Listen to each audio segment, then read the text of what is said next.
Holy smokes, do we have some breaking news from President Trump and JD Vance on saving TikTok, as well as Elizabeth Warren making a complete fool of herself in a scary and disturbing rant, all the way to an iconic actor making some heroic remarks about forgiveness that I think everyone really needs to hear. Try to guess who you think it is, and more on today's episode of the Moreno Show. So welcome back. Hope it finds you well. Please consider liking, subscribing, and let's jump right in.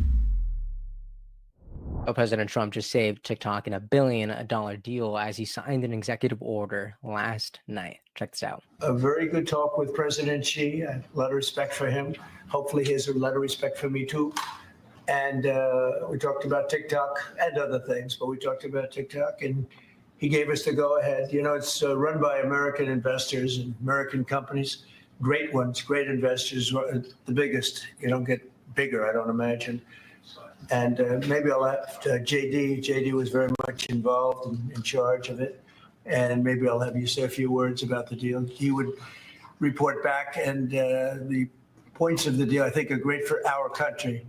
So, JD, do you want to give it a little talk, please? Yes, sir. Yeah. So thank you, sir, for your leadership and for your help. We really couldn't have done this without the president actually ushering this deal over the finish line.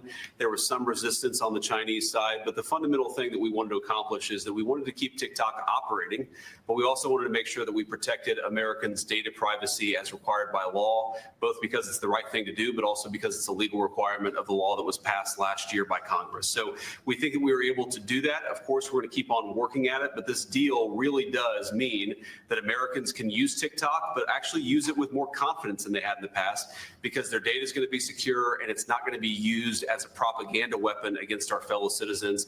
We're very excited about it. We appreciate the cooperation of everybody involved, and it's a big day.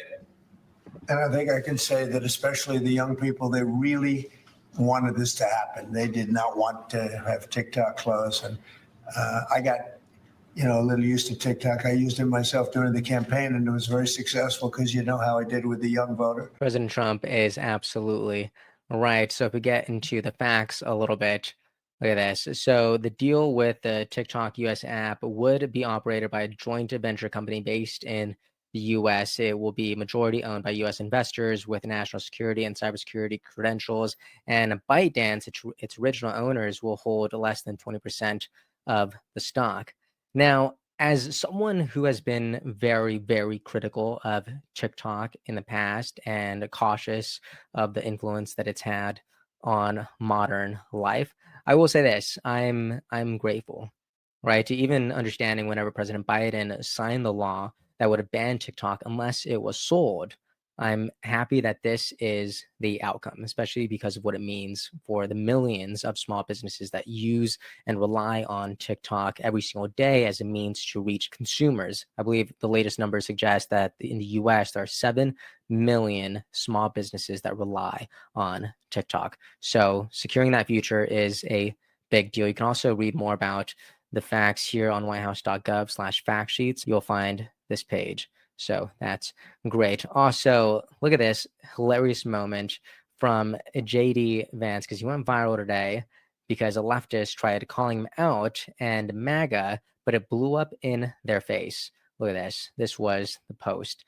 They write, "This is how MAGA responded after Bud Light had the audacity to feature a trans influencer in their ad. So spare us your BS about violent rhetoric from the left," at JD Vance. And in case you're wondering, the video shows a man just shooting up a bunch of Bud Light beer cans. That has millions of views. And JD quote tweeted this, saying, "I call upon all of our supporters to stop the violence against innocent beer cans. And I call upon all left-wing radicals to stop inciting violence against innocent people." Absolutely hilarious. And also incredibly concerning, because this shows that at least some of the left that thinks that violence against beer cans and violence against innocent human beings are morally equivalent, which is absolutely absurd, disgusting, and appalling beyond words. Speaking of appalling, Elizabeth Warren shared a video today with disturbing remarks about a rule that was snubbed by the Trump administration. And we got to talk about this one. Check it out. Trump just let the airlines off the hook when they cancel or delay your flight. Yep, You heard that right. The Trump administration just canceled the rule that would have forced airlines to compensate passengers for flight disruptions that were the airline's fault. You know, that's the hotel that they force you to stay in overnight, or the meal voucher when you have to wait hours and hours before boarding. So here's my question. Can you find one person who voted for this? Who does this policy help aside from the CEOs at major airlines?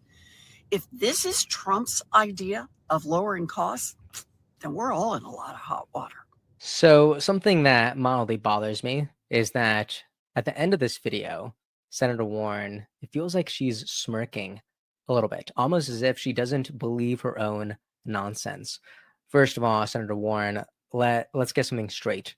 The rule that you're crying about, it was never in effect. Nothing was taken from anyone. Not one person lost a meal voucher or lost hotel stays. Now, it would have been fine. It would have been great indeed if every time your flight got canceled, the airline had to, reimburse you for your flight or let you stay in a hotel room or give you these meal vouchers. That would have been great, right? On paper, that's awesome. But here's the reality. The airlines would never pay that out of pocket. They would pass the cost directly to the consumers. Everyone would pay more upfront just for a chance to maybe get reimbursed later.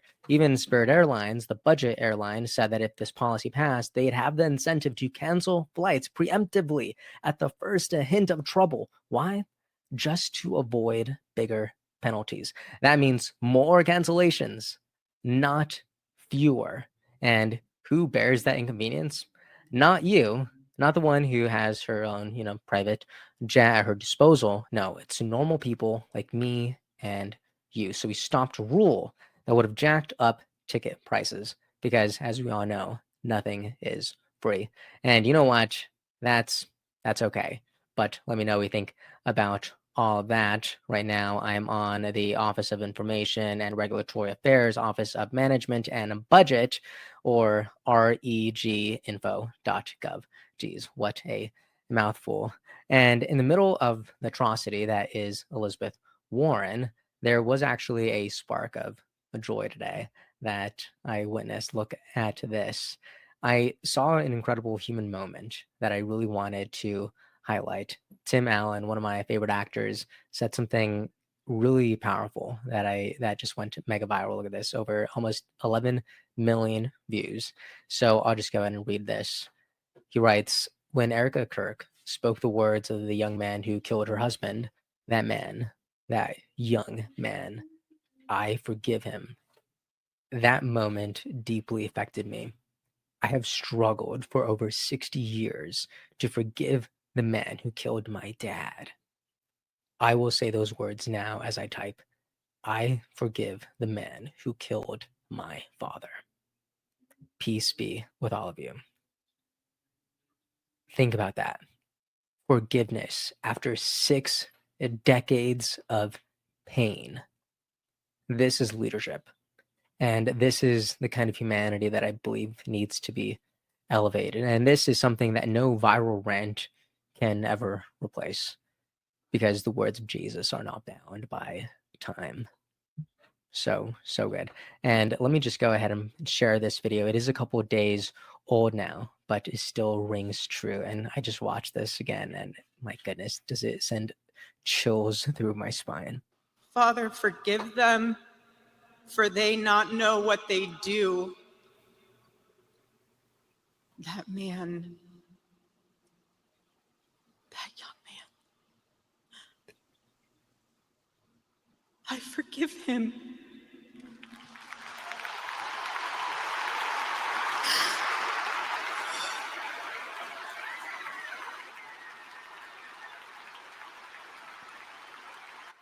This is so radically beautiful. My goodness. So President Trump saved TikTok essentially alongside with JD Vance, and we also saw JD Vance fighting fire with fire, as well as Elizabeth Warren melting down with fear tactics, as the left knows all too well, and Tim Allen steps into this moment with Erica Kirk to remind us what it means to not just live by faith, but to stand in your faith, even when it's discombobulating, even when it's uncomfortable. I do believe it's a beautiful moment because in our pain, we experience the most growth, I would say. But that's just what I think. Let me know your thoughts on this in the comment section. And if you made it this far, please consider liking, subscribing, turn on the bell, and have a good rest of your day. Episode's over already? Geez, that was fast. Well, they say beautiful things do not last forever, but feel free to watch and listen to another one of these episodes if you're interested in those conversations as well. Also, this next part is huge. Make sure to obliterate that like and subscribe button and turn on the notification bell so you never skip a beat. I also have a newsletter where we dive into the news, politics, and ideas that shape our future. If you're interested in signing up, I'd really appreciate that. Anyways, that's the end of this episode. Thank you so much for watching and listening, and I'll see you next time.